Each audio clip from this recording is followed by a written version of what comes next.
Welcome back. Morning spot के दूसरे segment में आपको खुशामदीद कहेंगे और इस सेगमेंट में हम बात करते हैं टॉपिक की और उस टॉपिक पे हमारे साथ बहुत प्यारे से गेस्ट भी होते हैं। तो ये आज का टॉपिक है कि इंसान की जिस्मानी सेहत में एतदाल पसंदी बुनियादी किरदार अदा करती है। खाने पीने में मियाना रवी ना सिर्फ एक इस्लामी उसूल है बल्कि साइंसी लिहाज से भी सेहत का जामिन है। ज़रूरत से ज़्यादा कोई भी ग़िज़ा खाना एक ऐसी आदत है जो ना सिर्फ जिस्मानी अमराज को जन्म देती है बल्कि इंसान की फिक्री सलाहियतों को भी मांद कर देती है। कुरान और सुन्नत में खाने में भी एतदाल की तलकीन की है जो कि आपको कहते हैं कि पोर्शन डाइट लें। वो पोर्शन डाइट यही इस्लाम से ही उसका निकाला है कि हद से ज़्यादा खाना तिब्बी एतबार से भी नहायत नुकसानदेह है, ख़ासतौर पर मैदे के लिए। बिल्कुल ऐसा ही है। और अभी ईद कुर्बान गुजरी है जो कि हाल ही में हमने देखा कि कुर्बानी होती है तो फिर गोश्त का ज्यादा इस्तेमाल होना शुरू हो जाता है। पहले दिन, दूसरे दिन, तीसरे दिन और पूरा हफ्ता जो है वो पार्टीज चलती है, टिक्का बोटी होती है और फिर वो कोई भुना हुआ कीमा होता है। लजीज मजे मजे के खाने होते हैं लेकिन सारे बेस्ड होते हैं गोश्त के ऊपर। तो उसके बाद फिर हम ये भी देखते हैं कि अस्पताल भी इमरजेंसी डिपार्टमेंट्स खूब भरे होते हैं। कहीं पेट खराब हो जाता है, कहीं गैस्ट्रो हो जाता है, कहीं डायरिया हो जाता है, कहीं पर आप जो है वो फूड पॉइजन की तरफ चले जाते हैं। Multiple of things need to be discuss here. तो जब हमने सोचा कि इसके ऊपर बात करें और आप लोगों की तरफ से भी बहुत आता है कि पेट खराब हो जाता है बहुत जल्दी आजकल, तो क्या वजूहात है खासतौर पर इसी मौसम में, इस सीजन में। तो हमारी बड़ी प्यारी सी पैनलिस्ट हैं, not from here, from USA right now, doctor फलक कादिर, माहिर सेहत। फलक, अस्सलाम वालेकुम, वेरी गुड मॉर्निंग। अस्सलाम वालेकुम फलक। वालेकुम अस्सलाम, thank you so much inviting me again. I hope आप लोग अपनी मॉर्निंग एंजॉय कर रहे होंगे बिकॉज यहाँ पर तो नाइट है। हाँ। अच्छा फलक, जैसे कि माशाल्लाह आपके चेहरे पे ग्लो है, ये बताता है कि आपकी डाइट भी उतनी ही अच्छी होगी क्योंकि ये हमारे चेहरे पे रिवील करता है। जो कुछ हम खा रहे हैं ना वो हमारे बॉडी टाइप और हमारे स्किन टाइप पे रिवील करता है। तो आपकी क्या बैलेंस डाइट है? जी बिल्कुल, बहुत अच्छा सवाल है। बैलेंस डाइट के लिए सबसे पहले आप लोगों ने अपने प्रोग्राम के इंट्रो में ये बात कही कि एतदाल पसंदी, मियाना रवी, और जिसको हम कहते हैं कि हमेशा खाएं तो मतलब बिल्कुल फुल होकर ना खाएं। तो जब आप खाना खाते हैं, मतलब मैंने देखा है कि ज्यादातर हमारी प्रैक्टिसेस ये हैं कि जब हम खाना खाते हैं ना तो खाना खाते वक्त 2-3 चीजें हमारे माइंड में होती हैं। तो टेस्ट बड के ऊपर हम फोकस कर रहे होते हैं, दूसरा हम सिर्फ पेट भरने के लिए खाना खा रहे होते हैं। हमने कभी भी इस चीज पे फोकस नहीं किया कि डिस्पाइट ऑफ टेस्ट बड या फिर पेट भरने के खाने के अलावा आप जो खाना खाते हैं वो आपके जिस्म का हिस्सा बनता है। तो मैंने पिछली बार भी प्रोग्राम में ये बात कही थी कि हमेशा प्रोटीन्स के ऊपर फोकस करें, कॉम्प्लेक्स कार्ब्स के ऊपर आप फोकस करें, वेजिटेबल्स एंड फ्रूट्स के ऊपर आप फोकस करें। और उनका भी एक टाइम पीरियड होता है, लाइक आप जब आप मॉर्निंग में होते हैं तो आपको पूरा दिन का आप यू हैव अ रूटीन। तो एग्स का यूज करें, बॉइल्ड एग जो होते हैं, that's very good for your whole day routine. आपको जो एनर्जी देते हैं और बहुत लॉन्ग टर्म एनर्जी देता है एग। हम यहाँ पर कोशिश ये करते हैं कि हम पराठे खा लें, और पराठे जो है वो कार्बोहाइड्रेट्स होते हैं जो बहुत जल्दी आपकी बॉडी में डाइजेस्ट होने के बाद एनर्जी बहुत जल्दी बूस्ट करते हैं एंड देन आपको फिर से भूख लगना शुरू हो जाती है। तो प्रोटीन जब आप डाइट में लेते हैं तो उसके बाद ये होता है कि आपको प्रोटीन बहुत लॉन्ग टर्म एनर्जी प्रोवाइड करता है। So eggs are very important in your breakfast and आप मिल्क भी ले सकते हैं और ड्राई फ्रूट्स का भी इस्तेमाल कर सकते हैं, लाइक एमंड्स हो गए, whatever you have available, आप वो जो है वो मॉर्निंग के ब्रेकफास्ट में रखें। एंड देन आप स्नैकिंग में कोशिश करें कि जो भी आपके पास फ्रूट्स है, लाइक ग्रेप्स हो गए, बेरीज हो गए, जो जिस चीज फ्रूट्स के खाने का भी कोई टाइम होता है? क्योंकि कहते हैं कि मगरिब के बाद या रात में फ्रूट्स खाने से वो उनकी तासीर नहीं रहती जो अर्ली मॉर्निंग या दिन में खाने से होती है। जी बिल्कुल, कुछ फ्रूट्स ऐसे होते हैं जिनमें बहुत हाई फाइबर होता है, या जैसे हम एप्पल की बात करें तो बहुत हाई फाइबर होता है, आयरन बहुत ज्यादा होता है। तो बेड टाइम के वक्त वो फ्रूट्स आपको जो है गैस्ट्राइटिस करवा सकते हैं। सो कोशिश ये करें कि आप जो आपका स्नैकिंग टाइम है, लाइक मॉर्निंग और आफ्टरनून, लाइक आपके लंच और ब्रेकफास्ट के दरमियान का जो टाइम है, इसमें आप कोशिश करें कि फ्रूट्स खा लें, बिकॉज आप एनर्जेटिक भी रहते हैं और काम भी कर रहे होते हैं उस वक्त, तो वो डाइजेस्ट भी अच्छा हो जाता है। और जो एक वक्फा होता है, वैसे मैं ये कहूंगी कि इंटरमिटेंट फास्टिंग भी बहुत अच्छी होती है। लाइक आप थोड़ी थोड़ी देर के लिए जो है वो समटाइम फास्ट भी करें, लाइक ब्रेक्स भी लें, ताकि आपके स्टमक को थोड़ा रिलैक्स मिले। तो स्नैकिंग आप कर सकते हैं आफ्टरनून और ब्रेकफास्ट के दरमियान। आप इवनिंग लाइक 4 to 5 के दरमियान आप फ्रूट्स खा सकते हैं, दैट्स अ गुड टाइम। रात की वो कोशिश करें कि बहुत लाइट फूड जो है आप लें, लाइट मील लें जो डाइजेशन में आसानी हो। फिर आप जब सोने की लिए जाते हैं, बेड टाइम के लिए जाते हैं, तो रिफ्लक्स होता है समटाइम, कुछ लोगों को ब्लोटिंग का इशू होता है, किसी को गर्ट का इशू होता है, गैस्ट्रो रिफ्लक्स का इशू होता है, और एसिडिटी का भी इशू होता है। Acidity, yes.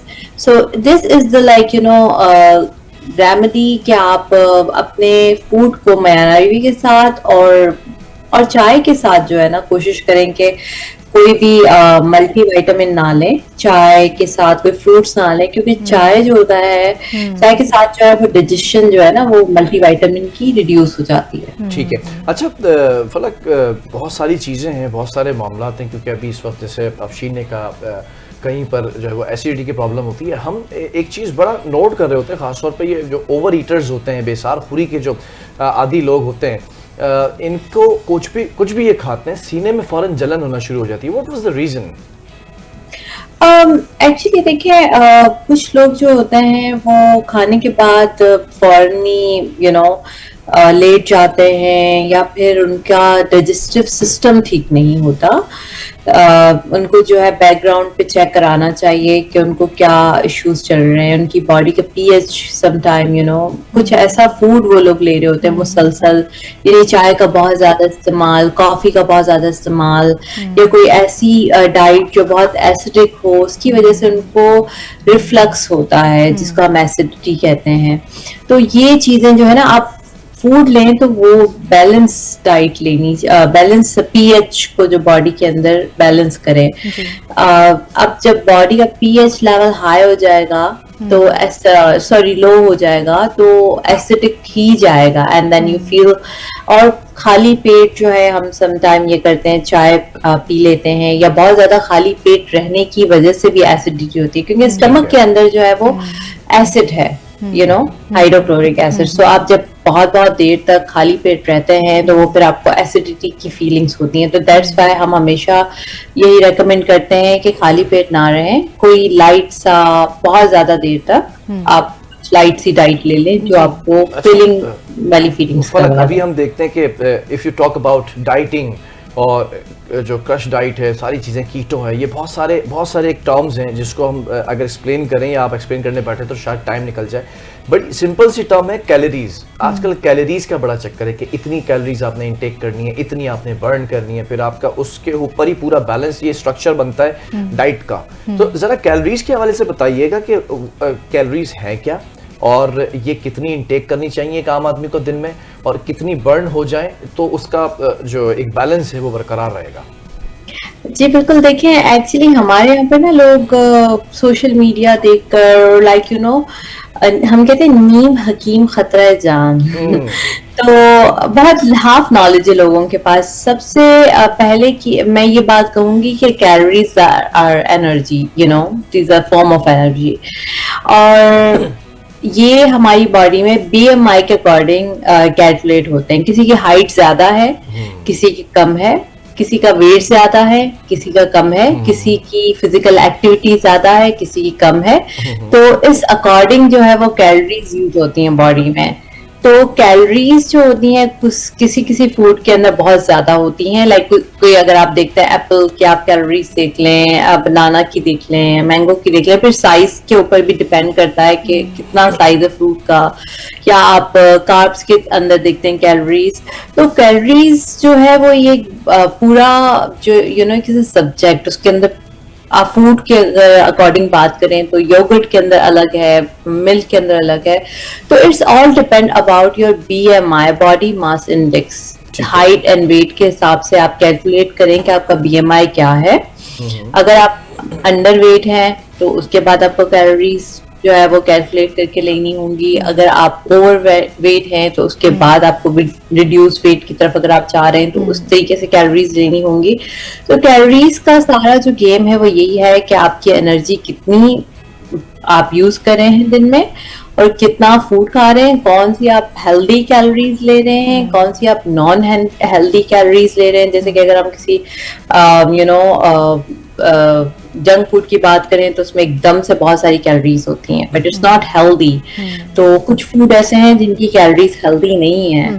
तो ये सब चीजें जो है वो अंडरस्टैंड करना बहुत जरूरी है कि आपको आपके BMI को अंडरस्टैंड करना बहुत जरूरी है, आपकी एक्टिविटीज को अंडरस्टैंड करना जरूरी है। अगर कोई जिम जा रहा है तो उसके लिए प्रोटीन लेना बहुत ज्यादा जरूरी है, क्योंकि आप मसल बिल्ड कर रहे हैं और मसल बिल्ड करने के लिए of course you need protein.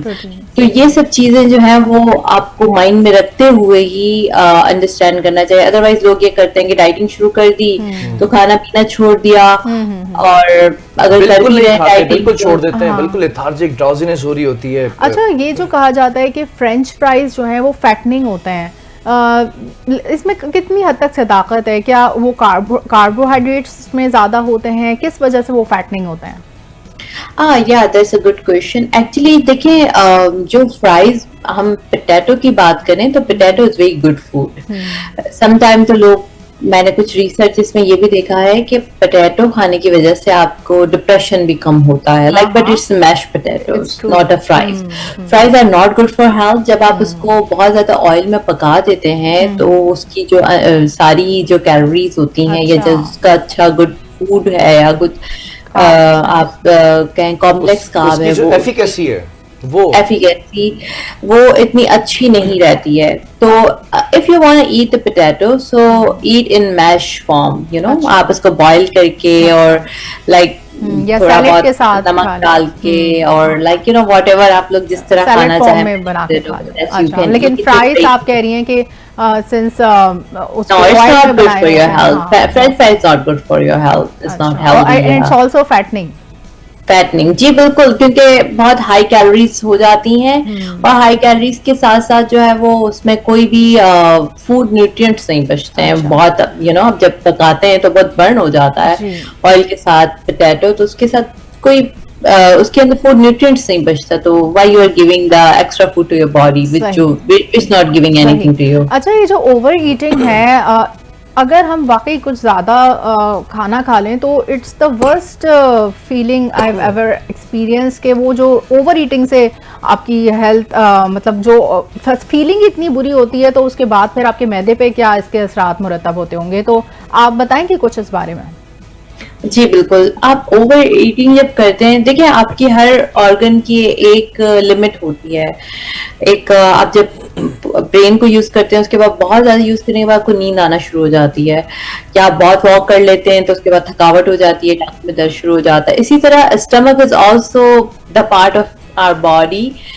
Although हम इसको अपनी आंखों से देख नहीं सकते, बट इट्स वर्किंग और बहुत ज्यादा वर्किंग जो है वो स्टमक की होती है ऑल द टाइम, क्योंकि हम हर वक्त कुछ खा रहे होते हैं और खाने के बाद भी जब डाइजेशन हो रही होती है तो वो पूरी डाइजेशन, हमें ऐसा लगता है कि we are in resting but our stomach is working. वो छोटे छोटे माइक्रो न्यूट्रिएंट्स में उसको कन्वर्ट कर वगैरह भी। जी, so when you over eat so you are burning your stomach. तो जब आप स्टमक को ओवरबर्डनाइज कर देते हैं उसके बाद ही तो इश्यूज होते हैं, ब्लोटिंग, बेली फैट हो जाना, इसके अलावा जो है वो रिफ्लक्स होना, ऐसा होगा, नौजिया होना शुरू हो जाता है। तो ये सारी चीजें इसी वजह से होती हैं कि आप किसी ऑर्गन के ऊपर जब ओवरबर्डनाइज उस ऑर्गन को कर देंगे तो वो फिर उसके एडवर्स इफेक्ट दिखना शुरू हो जाते हैं। एडवर्स इफेक्ट्स के अलावा और कौन कौन सी बीमारियां इससे जन्म ले सकती हैं? जी बिल्कुल, इससे जो है कॉन्स्टिपेशन भी हो सकता है, डायरिया भी हो सकता है, ओवर ईटिंग की वजह से जो मोटापा, obesity it's a common thing. और इसके अलावा जो है आपकी मेंटल हेल्थ, वैसे इसका एसोसिएशन बहुत इनडायरेक्ट है, बट अगेन मैं कहूंगी कि मेंटल हेल्थ भी आपकी जो है ना इससे डिस्टर्ब होती है। और क्या हाई कोलेस्ट्रॉल की वजह से दिल की बीमारियां भी जन्म ले सकती हैं? वो तो देखें आप क्या फूड खा रहे हैं। ओवर ईटिंग, देखें ओवर ईटिंग में कुछ भी हो सकता है ना, लाइक आप कोई इस तरह का फूड खा रहे हैं जो प्रोटीन ही है, तो वो भी ओवर ईटिंग में आ जाएगा। बट अगर आप इस बात का क्वेश्चन कर रही हैं कि if you eat very fattening food जो गुड कोलेस्ट्रॉल नहीं है, हमारी बॉडी के अंदर दो तरह के कोलेस्ट्रॉल होते हैं, HDL एंड LDL। LDL जो है it's not good for your health and HDL is good for your health. तो अगर आप LDL की मिकदार फूड में बढ़ा देते हैं, जिसमें जो है वो आपकी आर्टरीज जो होती हैं, जो ब्लड लेकर जाने वाली वेन्स होती हैं, आर्टरीज होती हैं, उसके अंदर जो है वो क्लोटिंग होना शुरू हो जाती है। दैट्स व्हाई आपका कोलेस्ट्रॉल जो है वो राइज होता है बॉडी के अंदर। So if you eat unhealthy food, junk food, fries की आपने बात की, फ्राइड आइटम्स जितने भी आप बहुत ज्यादा आपने खाना शुरू किया, उसके बाद जो है of course it cause cholesterol, high blood pressure, cardiovascular disorder and obesity and belly fat and everything, you know, thyroid का भी इशू हो सकता है obesity की वजह से। तो ये सारी चीजें जो है वो over eating plus bad eating habit and unhealthy food की वजह से हो सकता है। फलक, thank you so much for your time, और काफी इंफॉर्मेटिव सेगमेंट रहा। और आप वहाँ बैठी हुई हैं लेकिन फिर भी पाकिस्तानियों को जो है वो गाइड कर रही हैं कि कम खाओ खुदा के वास्ते। पहले एक छोटे से ब्रेक की तरफ जा रहे हैं, ब्रेक से जब वापस आएंगे तो इसी टॉपिक को कंटिन्यू रखेंगे। इतना बड़ा टॉपिक है, जितना बड़ा कुछ लोगों का पेट है। Stay with us. और